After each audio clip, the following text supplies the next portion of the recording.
बहुत से लोग ये शिकायत करते हैं कि हमें अंग्रेजी पढ़ना नहीं आता है। तो आज के वीडियो में हम किसी इंग्लिश सेंटेंस को हिंदी में ट्रांसलेट करना सीखेंगे और सबसे बड़ी बात, हम ये पता लगाने की कोशिश करेंगे कि क्या ऐसा कोई फिक्स फॉर्मूला है, ऐसी कोई टेक्निक है जो हर सेंटेंस पे अप्लाई हो सके, यानी उस टेक्निक के माध्यम से हम किसी भी इंग्लिश सेंटेंस को हिंदी में ट्रांसलेट कर सकें। और दूसरी सबसे बड़ी बात, छोटे छोटे सेंटेंस की ट्रांसलेशन तो हम कर लेते हैं, लेकिन जैसे ही बड़े बड़े सेंटेंस हमारे सामने आते हैं तो हम उनकी ट्रांसलेट नहीं कर पाते। तो इस वीडियो में हम वो भी सीखेंगे, यानी कितना ही बड़ा सेंटेंस आ जाए, मैंने इसमें काफ़ी सारे सेंटेंस लिए हैं बड़े बड़े, जिनको हम ट्रांसलेट करना सीखेंगे। तो वीडियो बहुत मस्त है, बहुत यूजफुल है, लास्ट तक देखना। चलिए वीडियो शुरू करते हैं। सबसे पहला sentence, Rahul visited Agra yesterday. बहुत ही छोटा सा सेंटेंस है, इसमें केवल 4 ही वर्ड हैं। अब आपके दिमाग में आ रहा होगा, सर इसको क्यों रखा है यहाँ पे? ये तो बहुत ही सिंपल है, इसकी ट्रांसलेशन तो हम भी कर सकते हैं। इसको मैंने जानबूझ के रखा है क्योंकि आपका एक क्वेश्चन है ना कि क्या कोई ऐसी टेक्निक है जो सभी सेंटेंस पे अप्लाई हो जाए? तो मैं सच बताऊं, ऐसी कोई टेक्निक है ही नहीं।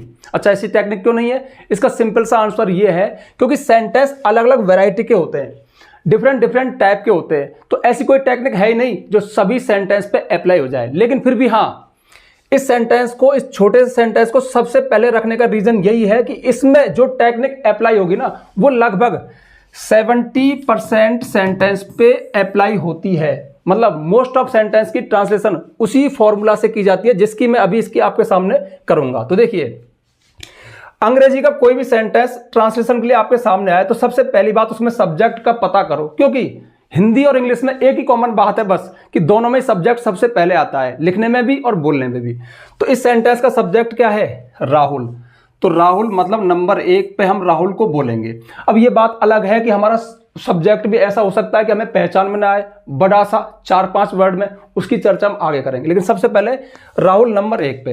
अब इसके बाद 70% सेंटेंस में एक ही फॉर्मूला अप्लाई होता है कि सबसे लास्ट में चले जाइए। तो राहुल के बाद आपको सबसे लास्ट में चले जाना है। लास्ट में एक वर्ड है यस्टरडे, जो कि नंबर 2 पे बोला जाएगा। तो राहुल ने, यस्टरडे मतलब कल, उसके बाद बैक बैक बैक चले आइए, ये फॉर्मूला सबसे ज्यादा काम करता है। तो राहुल ने कल, इसके बाद अगला वर्ड क्या है? आगरा नंबर 3। तो राहुल ने कल आगरा की। अब विजिटेड, भ्रमण किया था, सैर की थी या घूमा था। तो राहुल कल आगरा घूमा था, या राहुल ने कल आगरा की विजिट की थी, मतलब भ्रमण किया था, मतलब सैर की थी। ठीक है, तो ये इसकी ट्रांसलेशन हो गई। ये बहुत ही सिंपल है और ये लॉजिक लगभग 70% सेंटेंस में अप्लाई होता है। बट प्रॉब्लम कब आती है? प्रॉब्लम तब आती है जो हमारा सेंटेंस फैल जाता है। अब देखिए, एक सिंपल सी बात बताऊं, इसमें जो हमारा सब्जेक्ट है ना, वो सिर्फ एक ही वर्ड में, एक ही शब्द में, जो वर्ब है ना वो भी सिंगल, बस एक ही वर्ड है। अच्छा, वर्ब से मत घबराना, ये फैलेगी तो कितना फैलेगी? Helping verb, main verb. जैसे माना इसमें ये फैलती तो कैसे फैलती? इज विजिटिंग, हैज विजिटेड या हैज बीन विजिटेड। तो हैज बीन विजिटेड सब तो 3 हो गए, लेकिन काउंट तो वर्ब ही होगा ना, तो वर्ब से ज्यादा डरने की आवश्यकता नहीं है, वर्ब तो पकड़ में आ जाती है। अब सेंटेंस फैलता क्यों है, बड़ा सा क्यों हो जाता है? उसका सिर्फ एक ही लॉजिक है कि देखिए, सेंटेंस में एक जानकारी होती है कि सब्जेक्ट ने क्या किया। ठीक है, अब जो किया वो तो वर्ब हो गई कि भाई ये काम किया, नहाया धोया घूमा, कुछ किया। अब माना उसने कुछ किया ना, तो उसके बारे में जो अतिरिक्त जानकारी है ना, वो बड़ी हो सकती है। जैसे देखो, राहुल ने भ्रमण किया कहां? आगरा, सिंपल सा वर्ड है। आगरा मतलब प्लेस है। अब प्लेस यहाँ पे एक ही वर्ड में है, लेकिन किसी सेंटेंस में ये 4-5 वर्ड में आ सकता है, मतलब फ्रेज के रूप में आ सकता है। और जैसी चीजें फ्रेजेस के रूप में आने लग जाती है ना, बस हम डर जाते हैं, घबरा जाते हैं। तो आज के वीडियो को देख करके आपका डर खत्म हो जाएगा, घबराहट खत्म हो जाएगी, क्योंकि हम चीजों को लॉजिकल समझ लेंगे। इसके बाद में यस्टरडे क्या है? टाइम है कि वो उसने भ्रमण कब किया? कल किया। अब यहां पर तो एक ही वर्ड में आ गया, लेकिन ये फ्रेज के रूप में आ जाता, ग्रुप ऑफ वर्ड में आ जाता, आप डर जाते कि सेंटेंस बहुत बड़ा हो गया। और सेम अगले सेंटेंस मैंने वही किया है, इसी बात को यहां पर मैंने एक बड़े सेंटेंस के रूप में कहा। बातें वही है, कुछ अंतर नहीं है, लेकिन आप बस डर जाओगे, तो डरना नहीं है। इसको पढ़ते हैं पहले। My friend Rahul visited a lot of places in Agra during last summer vacations. अब देखिए, बात वही है, बस थोड़ी सी फैल गई। कैसे फैली?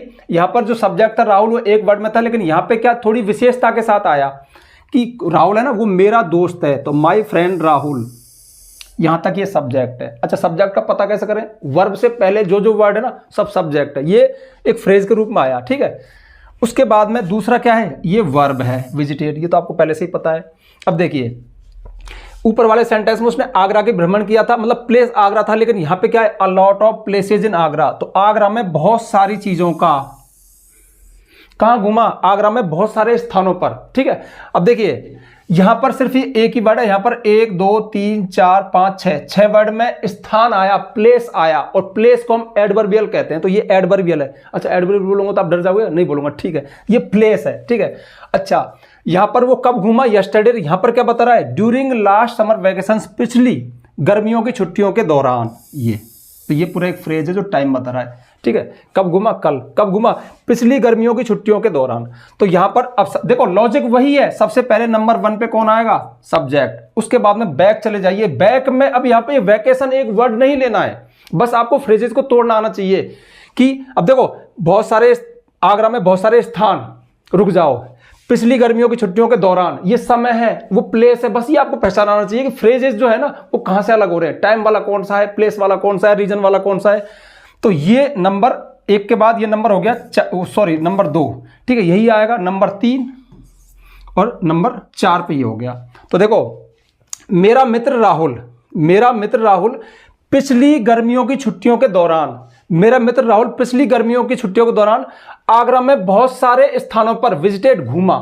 जब मेरे मित्र राहुल ने पिछली गर्मियों की छुट्टियों के दौरान आगरा में बहुत सारे स्थानों का भ्रमण किया, हो गया ना, बात वही है, लेकिन यहां पर बात थोड़ी फैल के आई, फ्रेजेस ग्रुप में, यहां पर सिंगल सिंगल एक वर्ड में आ गई। तो हमें फ्रेजेस से नहीं डरना है, क्योंकि हम फ्रेजेस को सीख चुके हैं कि चीजें अगर फ्रेजेस ग्रुप में आए तो पूरे फ्रेज को ही एक बार उठाना है, उसके पूरे का अर्थ करना है, फिर अगले फ्रेज पे बढ़ना है। लेकिन हाँ, मोस्ट ऑफ 70% सेंटेंस में यही फॉर्मूला काम करता है कि सब्जेक्ट के बाद बैक बैक चले आइए, और बैक बैक आने पर फ्रेजेस होते हैं। अच्छा, यहां पर मैंने फ्रेजेस की बात की, अभी जब अगली स्लाइड पे जाएंगे ना तो क्लॉजेस हमारे सामने आएंगे। अब क्लॉजेस से भी निपटेंगे, क्योंकि देखो हमेशा सेंटेंस ऐसे भी नहीं होते, हमेशा सेंटेंस ऐसे भी नहीं होते, सेंटेंस बहुत प्रकार के होते हैं। इसीलिए मैंने कहा था कि कोई ऐसी टेक्निक है ही नहीं जो सभी सेंटेंस पे अप्लाई हो जाए। तो बढ़ते हैं हम नेक्स्ट स्लाइड पे। ये आगे बढ़ने से पहले एक छोटी सी जानकारी जो हर वीडियो के शुरू में दी जाती है, जानकारी ये है, यदि आपको हमारे द्वारा पढ़ाई गई इंग्लिश ग्रामर समझ में आती है, पसंद आती है, अंदाज पसंद आता है, और ऐसा लगता है कि हाँ हम सीख सकते हैं, और आपको सारी इंग्लिश ग्रामर सीक्वेंस में चाहिए, तो ये चीज़ अवेलेबल है। आप प्ले स्टोर पर जाइए, महेश गुरुजी एप्लीकेशन को डाउनलोड कीजिए, रजिस्टर कीजिए, उसके पेड कोर्स में आपको एक कंप्लीट इंग्लिश ग्रामर कोर्स मिलेगा, जिसमें हमने यही किया है। वहां पे हमने सारी इंग्लिश ग्रामर को सीक्वेंस में कवर किया विद पीडीएफ नोट्स, यानी किसी टॉपिक को आप वीडियो में देख सकते हो, चाहो तो उसको पीडीएफ फॉर्मेट में यानी पढ़ भी सकते हो। चूंकि एक्स्ट्रा मेहनत लगी है, थोड़ी सी फीस है, आप चाहे तो परचेज कर सकते हैं। परचेज नहीं करना चाहते बिल्कुल मत करना, यूट्यूब पर आपका वेलकम है, मैं कभी किसी को फोर्स नहीं करता। हाँ, एक डाउट आ सकता है कि क्या यूट्यूब के वीडियो वहां पे सीक्वेंस में डाल दिए, नहीं, वो सारा कंटेंट बेसिक टू एडवांस अलग से तैयार किया है। कोर्स का नाम है complete English grammar course. Actually reading हो राइटिंग हो, एक बार हमें थोड़ी ग्रामर को समझने की आवश्यकता होती है, और उससे भी बड़ी बात थोड़ी प्रैक्टिस की आवश्यकता होती है। जैसे देखिए हम वीडियोस पे क्यों आते हैं, कोई फॉर्मूला मिल जाए, कोई ट्रिक मिल जाए, छोटी मोटी ट्रिक मिल जाती है, लेकिन असली ट्रिक कहाँ मिलेगी, असली ट्रिक मिलेगी प्रैक्टिस से। जब बहुत सारे सेंटेंस हम पढ़ते हैं ना तो ऑटोमेटिक हमारे अंदर एक कॉमन सेंस आ जाता है, चीज़ों को समझने वाली बात आ जाती है। और हाँ, एक और सबसे जरूरी बात इस ट्रांसलेशन के संदर्भ में ये है, कभी भी चीज़ों का अक्षरांश, मतलब इस शब्द का ऐसे मत करना, सेंस में जाना, और सेंस में जाकर के आप चाहो तो उस अर्थ को अपने शब्दों में बोल सकते हो। आपको बस सेंस पकड़ना है, एक बार सेंस पकड़ना आ गया आप सीख जाओगे। तो चलिए शुरू करते हैं। देखिए सेंटेंस वही है, लेकिन यहां पर मैंने इसको और भी फैला दिया। कैसे फैला दिया, Rahul who is my best friend, Rahul जो मेरा सबसे अच्छा दोस्त है, एंड कजिन आल्सो, और कजिन भी है, विजिटेड आगरा। अब देखिए वर्ब यहां पे आई विजिटेड, उससे पहले पूरा सब्जेक्ट है, और सब्जेक्ट किस शक्ल में आया, एक क्लॉज की शक्ल में आया। अच्छा, क्लॉज जो है वो 3 तरह के हो सकते हैं, noun clause, adjective clause, adverb clause. अब देखो ये ग्रामर की बारीकी है ना, तो ये एक एडजेक्टिव क्लॉज है, मतलब ऐसा क्लॉज जो एडजेक्टिव का काम कर रहा है, विशेषता बता रहा है किसकी, इस नाउन की, इस राहुल की, सब्जेक्ट की। तो राहुल, अब देखो इससे पहले वाली स्लाइड में माई फ्रेंड राहुल, राहुल मेरा दोस्त, ठीक है, वो एक फ्रेज के रूप में आया। लेकिन यहां पर ये क्लॉज क्यों है, क्योंकि इसमें एक सब्जेक्ट है और एक वर्ब है, जिसमें सब्जेक्ट और वर्ब एक क्लॉज होता है। अब ये क्लॉज काम क्या कर रहा है, यहां पर इस राहुल की विशेषता बता रहा है, राहुल के बारे में कुछ और मॉडिफाई कर रहा है कि राहुल जो मेरा सबसे अच्छा दोस्त है, और कजिन आल्सो, और मेरा चचेरा भाई भी है, ममेरा भाई भी है, ठीक है। कजिन चचेरा भाई हो सकता है, ममेरा भाई हो सकता है, फुफेरा भाई हो सकता है।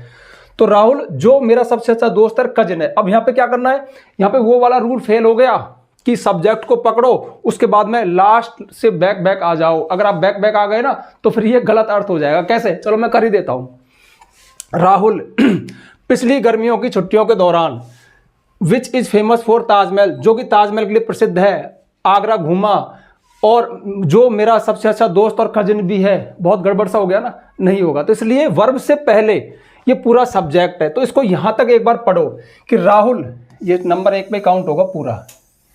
नंबर 1, राहुल जो मेरा सबसे अच्छा दोस्त है और मेरा कजिन भी है। इसके बाद में ये आ गई वर्ब, ठीक है, विजिटेड, जो कि सबसे लास्ट में बोली जाएगी। इसके बाद में जैसे ही वर्ब आ जाए ना, उसके बाद में वही फॉर्मूला है, बैक बैक बैक बैक। तो बैक में चलेंगे तो बैक कहां से चलेंगे? देखो, ड्यूरिंग लास्ट समर वेकेशन, ये क्या है? ये टाइम है। तो पिछली गर्मियों की छुट्टियों के दौरान। अब देखो जो फ्रेज है ना, यहां भी देखो इसका भी अर्थ कैसे हो रहा है, फिक्स फॉर्मूला है ही नहीं। लास्ट की मैंने सबसे पहले ली, पिछली गर्मियों की छुट्टियों के ड्यूरिंग दौरान, ठीक है। तो इसमें भी ऐसा नहीं है कि मैं यहां से इसको ऐसे ले रहा हूं, ऐसे ले रहा हूं। ये थोड़ा कॉमन सेंस ही बताएगा आपको। अगर मैं एक जैसा एग्जाम्पल ले लूं जिसमें भाई एक चीज फॉलो हो रही है, तो फिर वो आपके साथ अन्याय होगा, गलत होगा।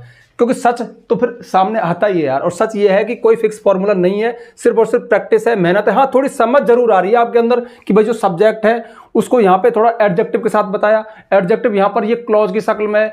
अब वर्ब से पहले सिर्फ इसकी हिंदी करनी है, उसके बाद फिर लास्ट में जाना है। तो नंबर 1 पे तो ये हो गया, फिर इसके बाद में ये ड्यूरिंग लास्ट समर वेकेशन, मतलब नंबर 2 पे पिछली गर्मियों की छुट्टियों के दौरान। अब इसके बाद फिर बैक बैक चलो, और जब बैक चले तो फिर यहां पर एक क्लॉज हमारे सामने है, which is famous for the Taj Mahal, जो कि ताजमहल के लिए प्रसिद्ध है। क्या? ये आगरा। तो ध्यान रखना, यहां पर आगरा की विशेषता बताई जा रही है, फिर से अगेन एक क्लोज के माध्यम से। कैसे? राहुल जो मेरा सबसे अच्छा मित्र है, मेरा कजिन भी है, ने विजिटेड, दौरा किया था, भ्रमण किया था, सैर की थी, किसकी? आगरा की। अब Agra which is famous for the Taj Mahal, जो कि ताजमहल के लिए प्रसिद्ध है। क्या चीज? आगरा। तो ध्यान रखना, ये आगरा की विशेषता है। इस तरह से किसी नाउन की विशेषताएं सेंटेंस में हो सकती है, इसलिए सेंटेंस इतने पेचीदगी भरे, इतने लंबे चौड़े हो जाते हैं। बट आपको डरना नहीं है। बस आपके दिमाग में एक बात तो बैठ गई होगी ना कि सेंटेंस बड़ा क्यों हो रहा है, क्योंकि जो चीजें हैं ना, एक आध चीजें वो फैल करके आ रही हैं। फैल करके मतलब विशेषताओं के साथ आ रही है। और जो विशेषताएं वो 2 तरह से आ सकती है, ग्रुप ऑफ वर्ड्स में आ सकती है, बिना सब्जेक्ट वर्ब कॉम्बिनेशन के तो फ्रेज हो गया, अगर सब्जेक्ट वर्ब कॉम्बिनेशन से आ गई तो फिर क्लॉज हो गया। तो 2 के बाद ये नंबर 3 हो गया, इसमें ये आगरा भी काउंट है, ध्यान रखना। उसके बाद फिर नंबर 4 पे लास्ट में कौन है? वर्ब। वर्ब तो सबसे लास्ट में ही बोली जाती है। तो अब इसको पढ़ लेते हैं। राहुल जो मेरा सबसे अच्छा मित्र है और मेरा कजिन भी है, ने पिछली गर्मियों की छुट्टियों के दौरान। अब देखो, आगरा का भ्रमण किया था, ऐसे मत बोलो। आगरा जो कि ताजमहल के लिए प्रसिद्ध है, ये पूरा एक फ्रेज है, मतलब सॉरी क्लॉज है। पिछली गर्मियों की छुट्टियों के दौरान आगरा जो कि ताजमहल के लिए प्रसिद्ध है का भ्रमण किया था। अब ये एक अलग बात है कि आप इसको इस लहजे में बोल सकते हो कि, अब इसको तो छोड़ो बार बार, कि राहुल जो कि मेरा सबसे अच्छा दोस्त है और मेरा कजिन भी है, ने पिछली गर्मियों की छुट्टियों के दौरान आगरा का भ्रमण किया था, आगरा की सैर की थी, जो कि ताजमहल के लिए प्रसिद्ध है। आप ऐसे भी बोल सकते हो, मतलब किसी बुक में नहीं लिखा, कोई रूल नहीं है कि इसको ऐसे ही बोला जाएगा। बस आपको बात समझ में आनी चाहिए कि 2-3 बात बताइए कि राहुल के बारे में कुछ जानकारी दी है। पहले तो कि राहुल कौन है, उसके बाद में राहुल ने क्या किया, उसने आगरा का भ्रमण किया था, आगरा की सैर की थी, आगरा जो कि ताजमहल के लिए प्रसिद्ध है। आगरा के बारे में थोड़ा सा और मॉडिफाई कर दिया और बता दिया, किस माध्यम से? एक क्लॉज के माध्यम से। ये टाइम है, ये उसने ये भ्रमण कब किया था? पिछली गर्मियों की छुट्टियों के दौरान। बस इस बात को सेंस में जाना है। अब इसको मैंने ऐसे बोला वैसे बोला, इससे कोई फर्क नहीं पड़ता। और हाँ, ये चीज, ये अंडरस्टैंडिंग कब आती है, ये कॉमन सेंस कब आता है? तो बहुत सारा प्रैक्टिस कर लेते हैं, बहुत सारा पढ़ लेते हैं, इसलिए पढ़ा करो। अब अगला देखो, one of the students has selected to visit NASA. अब आप सोच रहे होगे कि तो ये बड़ा था, फिर से अगेन छोटे पे क्यों आ गए? इसमें एक छोटी सी खास बात है। इसमें जो हमारा सब्जेक्ट है ना, वो थोड़ा अजीबो गरीब शक्ल में आया। यहाँ पे तो राहुल की शक्ल दिख रही है, ये विशेषता है। लेकिन यहाँ पर वन ऑफ द स्टूडेंट्स, तो स्टूडेंट्स में से कोई एक, हमारे स्टूडेंट्स ऐसे भी शुरू हो जाते हैं, ठीक है, विद्यार्थियों में से, स्टूडेंट्स में से कोई एक, हैज सेलेक्टेड, सेलेक्ट हुआ है, टू विजिट नासा, नासा की विजिट करने के लिए। नासा जो कि अमेरिका की एक फेमस स्पेस एजेंसी है, स्पेस कंपनी है, उसमें विजिट करने के लिए। अब देखो इसमें 3 ही चीजें, तो सबसे नंबर 1 पे तो ये। अब यहां पर ये सब्जेक्ट स्टूडेंट्स तक है, केवल स्टूडेंट्स नहीं है, ये सारे स्टूडेंट्स नहीं हुए, स्टूडेंट्स में से कोई एक। उसके बाद में लास्ट में चले जाइए, टू विजिट नासा, है सेलेक्टेड, सेलेक्ट हुआ है। खास बात यह है, मुझे आपको थोड़ा सा बताना था कि जब भी आप इसका अर्थ करें तो स्टूडेंट्स को देखकर आप अंत में बहुवचन में न ले जाएं कि सेलेक्ट हुए हैं, नहीं सेलेक्ट हुआ है। यहाँ पे हैज आ रहा है ना, तो हैज क्यों आया? ये सब्जेक्ट वर्ब एग्रीमेंट की बात है कि one of the students, students में से एक, स्टूडेंट्स को देख करके आप यहाँ पे हैव ना लगाएं, प्लूरल ना लगाएं, क्योंकि स्टूडेंट तो बहुत ज्यादा है लेकिन उनमें से कोई एक सेलेक्ट हुआ है, ना कि हुए हैं। ठीक है, तो सब्जेक्ट इस शक्ल में भी हमारे सामने जाते हैं। जब हम प्रैक्टिस करवाते हैं ना, राम, मोहन, सोहन, छोटे छोटे सब्जेक्ट दे दिए, लेकिन सब्जेक्ट ऐसे भी होते हैं। अगला है राम फेल्ड, राम फेल हो गया because he did not read, क्योंकि वह नहीं पढ़ा था। इसको मैंने इसलिए लिया क्योंकि ये कॉम्प्लेक्स सेंटेंस है। हालांकि ये भी कॉम्प्लेक्स सेंटेंस है, ये भी कॉम्प्लेक्स सेंटेंस है। कॉम्प्लेक्स सेंटेंस एक ऐसा सेंटेंस होता है जिसमें कम से कम एक मेन क्लॉज हो और एक अथवा एक से अधिक सबऑर्डिनेट क्लॉजेज हो। अब ये थोड़ी ग्रामर की लैंग्वेज आ रही है, मैं क्या कर रहा हूं, थोड़ी ग्रामर की समझ होना जरूरी है, फिर चीजें परेशान नहीं करती, फिर सेंटेंस हमारे बस में आ जाते हैं। क्लॉजेज, फ्रेजेज अगर समझ में आ जाए ना तो पता चल जाता है कि ये क्लॉज है, फ्रेज है, फिर अर्थ करने में आसानी होती है। तो इसमें क्या खास बात है, इसमें सब्जेक्ट कौन है, राम, जो कि नंबर 1 पे बोलेगा।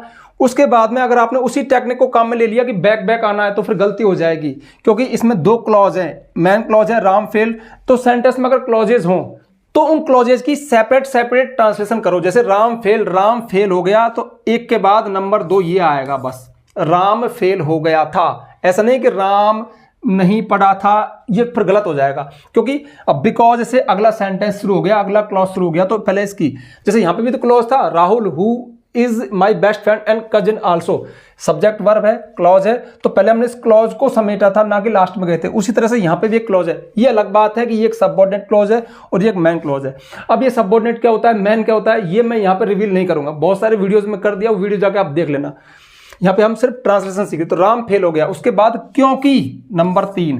अब आप कहोगे ये क्या हो रहा है, 1 2 3, यहाँ पे तो उल्टा चल रहा था, 1 2 मतलब 3 4, यहाँ पे 1 2 3, क्योंकि क्लॉजेज हैं। तो राम फेल हो गया क्योंकि, उसके बाद में क्योंकि वह, अब ये अगला सेंटेंस इसमें नहीं पढ़ा था। ठीक है, 1 2 3 4 5, तो बताओ कहाँ है कोई फिक्स फॉर्मूला नहीं है ना। तो अलग अलग सेंटेंस की अलग अलग वैरायटी है, ये कॉमन सेंस से आती हैं चीजें। ठीक है, तो इसका ट्रांसलेशन इस तरह से होगा। अब मैं आपको दिखाता हूं एक बड़ा सा, देखिए ये, अब आपको लग रहा होगा एक पैराग्राफ है, लेकिन पैराग्राफ नहीं है, ये सिर्फ 2 ही लाइन है इसमें। पहली लाइन है, अच्छा लाइन का पता कैसे लगाएं, तो देखो दिख रहा है क्या, हाँ चलो कुछ कट तो नहीं रहा, हाँ देखो ये रहा, जहां पे फुल स्टॉप हो वहां पर एक सेंटेंस होता है। तो health is a positive state of physical and mental well being, ये फुल स्टॉप आया, उससे आगे फिर अगला सेंटेंस शुरू हुआ, व्हेन वी फील सिक्योर। यहां पर ये डैश है, उसके बाद में देखो ये कॉमा है, ये कॉमा है, ठीक है, फिर डैश आ गया, फुल स्टॉप यहां पे। तो इसका मतलब है कि एक लाइन ये तो सेपरेट हो गई, यहां पे फुल स्टॉप आ रहा है, 1 2 3, ये 3 लाइनें, एक ही सेंटेंस है, 3 सेंटेंस नहीं है। तो इसकी ट्रांसलेशन करने में आपको बहुत कुछ सीखने को मिलेगा। और हाँ, ये फेमस और है, ये सीबीएसई बोर्ड में 10th क्लास का एक पॉजिटिव हेल्थ नामक लेसन है। जब टीचर इसकी ट्रांसलेशन करते हैं ना, तो टीचर भी चक्कर खा जाता है, बच्चे भी चक्कर खा जाते हैं, क्योंकि बड़े बड़े उस पूरे चैप्टर में ऐसे ही ऐसे सेंटेंस है। अब बच्चों की खराब आदत है, पता है क्या है, जब बड़ा सेंटेंस है तो एक बार में तो होगा नहीं, तो टीचर उसको तोड़ के घुमा फिरा के मतलब ऐसे एक्सप्लेन करता है। लेकिन बच्चे लास्ट के लिए तैयार बैठे हैं कि एक बार में बताओ, टुकड़ों में मत बताओ, टुकड़ों में बता दिया अलग बात है, अब बताओ कि इसके बाद क्या बोलूं, इसके बाद क्या बोलूं, इसके बाद क्या बोलूं। तो ये हमारी जो गलत आदत है ना, वहां से आई। जबकि मैं क्या कहता हूं, सेंस में जाओ, कोई बात है उसको पढ़ लो और उसमें कह क्या रहा है, उस बात को कैसे भी अपने शब्दों में बोल दो, पहले आएगा पीछे आएगा, ऐसा कोई चक्कर नहीं होता है, ये लैंग्वेज ही तो है। तो चलो उसका अर्थ कर लेते हैं।